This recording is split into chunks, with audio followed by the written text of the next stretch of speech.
하나님께서 오늘 우리에게 주신 말씀 요한복음 5장 1절에서 16절입니다. 이제 제가 하나님의 말씀을 봉독하겠습니다. 그 뒤에 유대 사람의 명절이 되어서 예수께서 예루살렘으로 올라가셨다. 예루살렘에 있는 양의 문 곁에 히브리 말로 베드자다라는 못이 있는데 거기에는 주랑이 5 있었다. 이 주랑 안에는 많은 환자들, 곧 눈먼 사람들과 다리 저는 사람들과 중풍병자들이 누워 있었다. 그들은 물이 움직이기를 기다리고 있었다. 주님의 천사가 때때로 못에 내려와 물을 휘저어 놓는데 물이 움직인 뒤에 맨 먼저 들어가는 사람은 무슨 병에 걸렸든지 나았기 때문이다. 거기에는 38해가 된 병자 한 사람이 있었다. 예수께서 누워있는 그 사람을 보시고 또 이미 오랜 세월을 그렇게 보내고 있는 것을 아시고는 물으셨다. 낫고 싶으냐? 그 병자가 대답하였다. 주님, 물이 움직일 때 나를 들어서 못에다가 넣어주는 사람이 없습니다. 내가 가는 동안에 남들이 나보다 먼저 못에 들어갑니다. 예수께서 그에게 말씀하셨다. 일어나서 네 자리를 걷어가지고 걸어가거라. 그 사람은 곧 나아서 자리를 걷어가지고 걸어갔다. 그 날은 안식일이었다. 그래서 유대 사람들은 병이 나은 사람에게 말하였다. 오늘은 안식일이니 자리를 들고 가는 것은 옳지 않소. 그 사람이 대답하였다. 나를 낫게 해주신 분이 나더러 내 자리를 걷어가지고 걸어가거라 하셨소. 유대 사람들이 물었다. 그대에게 자리를 걷어가지고 걸어가라고 말한 사람은 누구요? 그런데 병 나은 사람은 자기를 고쳐주신 분이 누구인지를 알지 못하였다. 거기에는 사람들이 마음이 군비었고 예수께서는 그곳을 빠져나가셨기 때문이다. 그 뒤에 예수께서 성전에서 그 사람을 만나서 말씀하셨다. 보아라, 네가 깔끔히 나았다. 다시는 죄를 짓지 말아라. 그리하여 더 나쁜 일이 너에게 생기지 않도록 하여라. 그 사람은 가서 자기를 낫게 하여 주신 분이 예수라고 유대 사람들에게 말하였다. 그 일로 유대 사람들은 예수께서 안식일에 그러한 일을 하신다고 해서 그를 박해하였다. 아멘. 힘주시고 일으켜주신다. 오늘 예배하는 모든 성도에게 그런 하나님의 은혜가 기적이 임하기를 원합니다. 명절이었습니다. 어떤 명절인지 오늘 본문에는 정확히 나오지는 않았지만 유대인의 명절입니다. 예루살렘은 북적였습니다. 많은 사람들로 북적였습니다. 성전 앞은 제사 준비로 분주하고 또 거리엔 사람들의 소리로 가득 찼습니다. 어른들은 분주하고 그럼 이제 아이들은 오랜만에 만난 친척들과 함께 떠들썩합니다. 도시 전체가 활기를 띱니다. 그런데 예수님은 그 명절에 성전도 광장도 아닌 사람들이 찾지 않는 곳으로 가셨습니다. 거기가 어딜까요? 눈길이 머무르지 않는 곳. 기쁨보다는 기다림과 한숨이 더 많은 자리로 가셨습니다. 바로 베데스다 연못이었습니다. 네, 오늘 우리가 읽은 세번역 성경에는 베드자다라고 표기되어 있지만 우리에겐 베데스다라는 이름으로 더 익숙하죠. 히브리어로 자비의 집이라는 뜻입니다. 베데스다, 자비의 집. 하지만 현실은 그 이름과는 너무 달랐습니다. 그 연못은 예루살렘 성 안 양의 문 곁에 있었습니다. 그 양의 문은 그 성전 제물로 바칠 양들을 끌고 들어오는 그런 문이었습니다. 그 양의 문 근처에 베데스다 연못이 있었던 것입니다. 그래서 그 양의 문 주변에는 늘 언제나 그 희생될 가축들의 울음소리가 맴돌았습니다. 그리고 그 문 옆 연못 주위에 그 오늘 말씀 보면 그 5개의 주랑이라고 그랬죠. 그 5개의 기둥이 세워져 있었고 그 기둥, 그 그늘 아래에 수많은 병자들이 누워 있었던 것입니다. 오늘 말씀에 의하면 눈먼 사람, 다리 저는 사람, 그리고 중풍으로 반신불수가 된 사람, 그런 사람들이 가득했습니다. 그들은 기적을 기다리고 있었습니다. 어느 날 천사가 내려와 물을 한번 쑥 휘젓고 가면 그때 가장 먼저 들어가는 사람, 그 사람은 병이 낫는다는 이야기가 있었습니다. 그 한 줄기 소문에 희망을 걸고 그들은 그 자리를 떠나지 못했습니다. 하지만 정작 그 물이 언제 움직일지 아무도 몰랐습니다.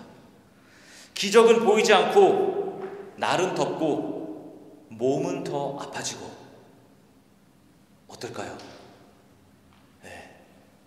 기적은 보이지 않고 날은 덥고 몸은 더 아파지고, 그런 상황에서 그 기다림은 점점 체념이 되어버립니다. 그 자비의 집, 베데스다 자비의 집은 더 이상 그 어떤 자비의 집이 아니라 경쟁, 외로움의 집이 되었습니다. 바로 그곳에서 예수님이 걸어 들어가십니다. 그리고 한 사람을 보셨습니다. 38년을 그 자리에 누워있던 사람, 도와줄 사람도 없고 또 그리고 누군가에게 기대할 그 힘도 남아있지 않는 사람, 그 명절의 날에도 그 사람은 그렇게 거기에 누워 있었습니다.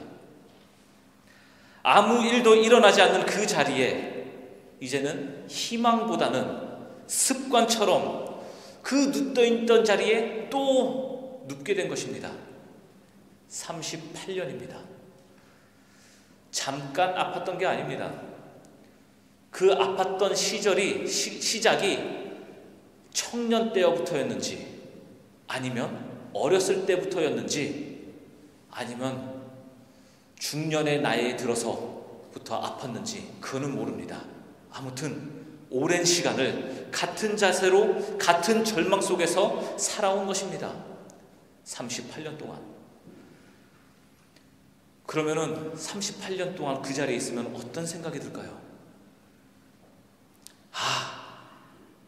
내가 저 물이 언젠가는 동할 때, 움직일 때 내가 들어가기만 하면 나올 수 있다. 저기만 내가 들어갈 수만 있다면 나는 나올 수 있다. 그 믿음 하나 붙잡고 있었지만 언제나 자기보다 먼저 들어가는 사람이 있었습니다. 그의 고백은 이렇습니다. 누가 나 좀 저기다 넣어줬으면 좋겠는데, 제가 가는 동안에 다른 사람이 먼저 들어가 버려요. 그 사람은 몸도 마음도 시간도 그 자리에 묶여버린 것입니다.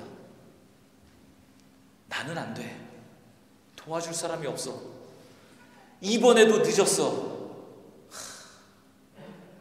이런 생각에 갇혀 그는 스스로를 포기한 채 살아왔습니다.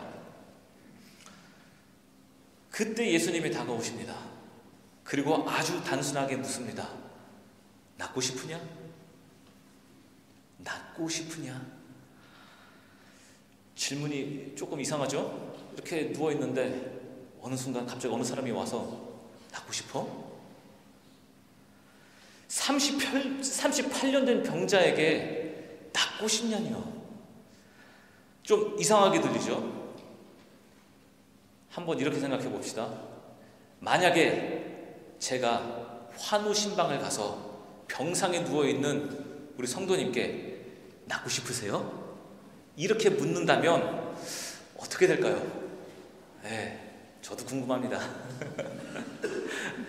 아니 목사님, 지금 저 놀리시는 거예요?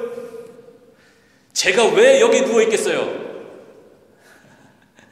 이 난리가 나지 않을 수도 있죠.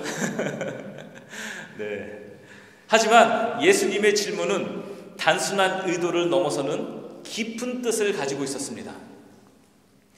육체의 회복을 묻는 동시에 그의 마음속 깊은 곳을 만지는, 두드리는 무언가가 있는 그런 질문이었습니다.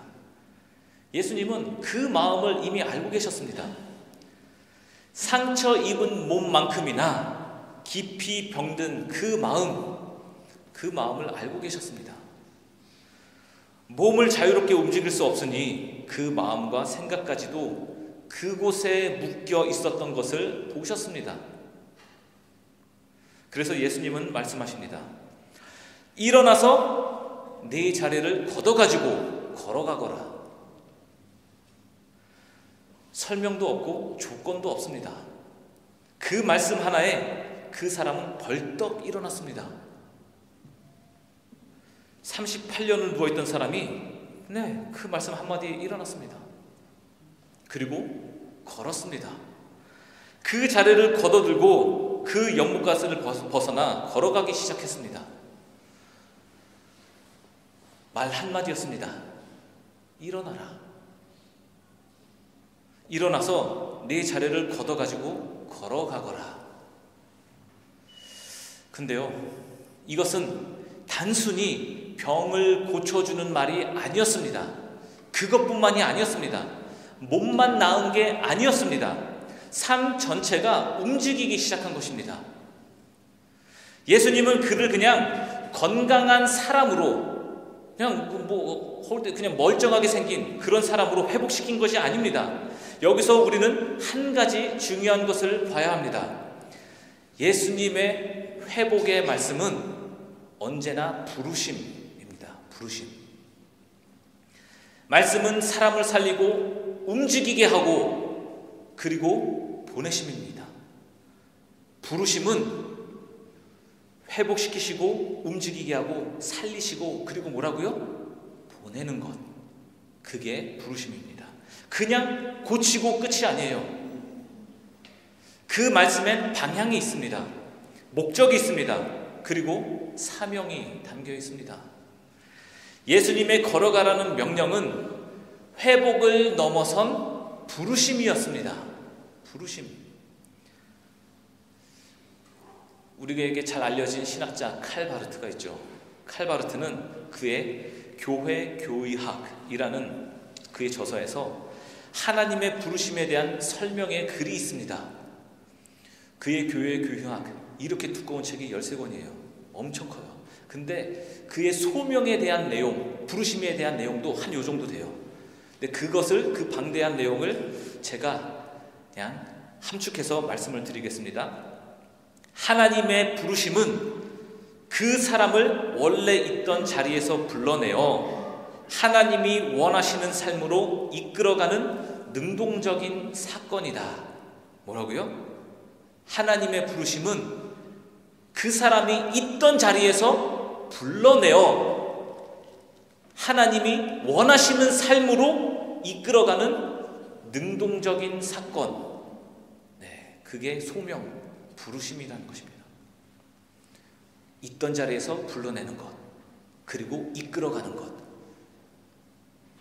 하나님은 사람이 할 수 없다고 느끼는 그 순간에도 새로운 가능성을 여시는 분입니다. 그 38년 된 병자에게 어떤 가능성이 있었겠어요? 아무런 가능성이 없었습니다. 그냥 체념한 삶을 살고 있었습니다. 언제나 저 물이 움직일까? 누가 나를 옮겨주지는 않을까? 그 연못만, 그 베데스다, 그것만 바라보는 삶이었습니다. 그것만 바라보는 삶. 그 안에 있었던 것은 아무것도 없었습니다. 마찬가지예요. 우리 안에 뭐가 있어서 부르신 게 아닙니다. 하나님께서 말씀하셨기 때문에 우리는 일어설 수 있는 것입니다. 말씀이 있기 때문에 일어설 수 있는 것입니다. 그 병자는 아무것도 할 수 없는 사람이었습니다. 그런데 그 말씀 앞에서 그는 움직였습니다. 말씀 때문에 그의 인생 방향이 바뀐 것입니다. 그러니까 이것은 그 어떤 병자 한 사람을 기적으로 회복시켰다, 이런 이야기만이 아닌 거예요. 한 사람의 소명에 대한 이야기입니다. 하나님이 한 사람을 부르셨고 그 사람은 그 부르심에 순종했습니다. 그게 믿음입니다. 부르심에 순종하는 것. 말을 많이 해서가 아니라 그 말씀 앞에 움직인 사람, 아무리 오래 묵혔던 자리더라도 38년 묵힌 자리라도 걷고 들어가서 걸어갈 수 있는 사람, 내가 이거 한 세월이 얼만데요, 그게 중요한 게 아니라 그 부르심 앞에 순종할 수 있는 사람. 오늘 말씀을 다시 한번 떠올려 봅시다. 예수님은 사람들로 가득한 예루살렘에서 가장 외면받는 자리가 있는 곳으로 가셨습니다. 그 자리에 한 사람이 있었습니다. 움직이지 못했던 사람, 38년이나 기다리다 포기해버린 사람, 그 사람에게 다가가서 물으셨습니다. 낫고 싶으냐? 그리고 그 사람은 예수님의 말씀에 반응합니다. 자리에서 일어나 걷습니다. 그게 전부가 아닙니다. 예수님은 그 사람에게 두 번째로 말씀하셨습니다. 보아라, 네가 깔끔히 나았다. 다시는 죄를 짓지 말아라. 다시 이전으로 돌아가지 말라는 것이죠. 그리하여 더 나쁜 일이 너에게 생기지 않도록 하여라. 몸만 고쳐진 것이 아니었습니다. 그의 삶이 바뀌었습니다. 그의 방향이 바뀌었습니다. 그리고 그 바뀐 삶은 이제 예수님과 연결된 삶이었습니다. 지난 3주간 우리는 계속해서 같은 이야기를 다른 방식으로 들어왔습니다. 계속해서 믿음과 행함에 대해서 제가 말씀을 전했죠. 이사야 58장에서는 너희가 금식하며 나를 찾는다 말하지만 정작 네 이웃을 돌보지 않으면 무슨 의미냐고 하셨습니다. 진짜 믿음은 금식이나 예배의 모양이 아니라 주변의 어려운 이웃을 향해 손을 내미는 마음에서 드러난다고 했습니다. 그리고 지지난주에는요, 여호수아 2장에서 라합이 말보다 행동으로 믿음을 보였습니다. 라합은 위기 속에서도 하나님을 택했습니다. 믿음은 결단이고 선택이고 실천이라는 것을 우리가 말씀을 통해서 배웠습니다. 그리고 지난주에 야고보서에서는 행함이 없는 믿음은 죽은 것이다. 믿음은 말로 끝나는 것이 아니라, 우리 입에서 끝나는 것이 아니라 삶으로 나타나야 진짜 믿음이라고 했습니다. 그리고 오늘 우리는 한 병자가 말씀 앞에서 움직였던 이야기를 보았습니다. 예수님의 말씀 한마디, 그는 38년을 누웠던 그 자리를 들고 자기의 아픈 과거를 떨쳐버리고 걸어갔습니다. 예수님은 오늘 우리에게도 말씀하십니다. 낫고 싶으냐? 일어나서 네 자리를 걷어가지고 걸어가거라. 우리에게도 각자의 그 오래된 자리가 있습니다. 어쩌면 나만 알고 있는 자리, 어쩌면은 그동안 수도 없이 시도했지만은 일어서지 못했던 그 자리가 있습니다. 무너졌던 마음, 반복되는 실수, 무기력한 일상들, 그 자리에 이제는 어느새 익숙해져서 이제 그냥 그렇게 살아가는 게 당연해졌을지도 모릅니다. 변화를 원하면서도 정작 그 자리를 박차고 일어나는 건 쉽게 결단하지 못했을 수도 있습니다.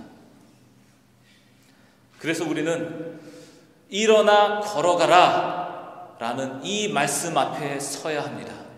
일어나 걸어가라. 우리는 모두 이 말씀 앞에 있습니다. 예수님의 말씀 앞에 서면 나의 그 오래된 자리가 거기가 끝이 아니었음을 알게 됩니다. 그 자리를 벗어나면은 오히려 내가 왜 그렇게 오랫동안 그 자리에 묶여 있었나 이렇게 생각하게 될지도 모릅니다. 그 말씀이 우리를 일으킵니다. 38년 된 병자에게 하셨던 그 말씀, 오늘 우리에게도 하신 말씀입니다. 일어나서 네 자리를 걷어가지고 걸어가거라. 설명이 필요 없습니다. 더 이상 여기에는 설명이 필요 없어요. 그냥 걸어가면 됩니다. 조건이 없습니다. 우리는 믿음으로 일어설 수 있습니다. 그리고 그 자리에서 새로운 걸음을 담대하게 시작할 수 있습니다.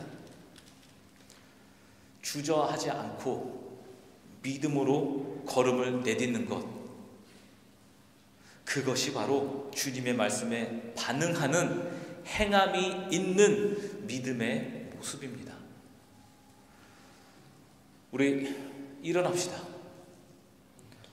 우리로 하여금 다시 일어나 걷게 하시는 주님의 그 말씀을 붙잡고 우리 모두 함께 걷기를 기도합니다. 기도하겠습니다.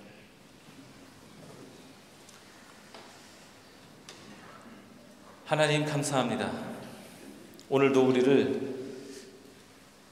우리에게 각 사람의 그 마음 가운데 찾아와 말씀해 주셔서 감사합니다. 익숙해진 무기력과 포기 속에 머물러 있던 우리에게 일어나 내 자리를 걷어라 말씀하십니다. 그 말씀이 오늘 우리를 다시 일으킵니다. 주님의 은혜로 다시 걷게 하옵소서. 믿음으로 그 자리를 딛고 새로운 걸음을 시작하게 하옵소서. 예수님의 이름으로 기도드립니다. 아멘.